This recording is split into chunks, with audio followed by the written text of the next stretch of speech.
Hello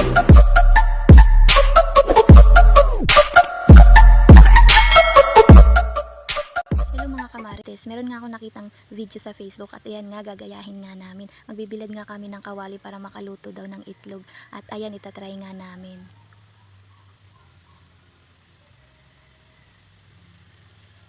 After 2 hours nga, ayan nga, mainit na nga yung kawali. 32 Celsius nga pala dito sa Northern Samar. Tapos katirikan pa ng araw yung ginawa naming video. Ayan nga kung mapapansin nyo. Sobrang init talaga ng kawali namin pero hindi naman naluto yung itlog. Ewan ko, peke ata yung nabili kong mantika tapos yung itlog sa tindahan. Ayan nga kung mapapansin nyo, hindi talaga siya naluto.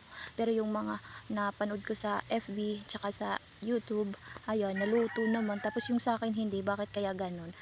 Peke talaga siguro yung nabili kong mantika tapos itlog kasi hindi talaga siya naluto.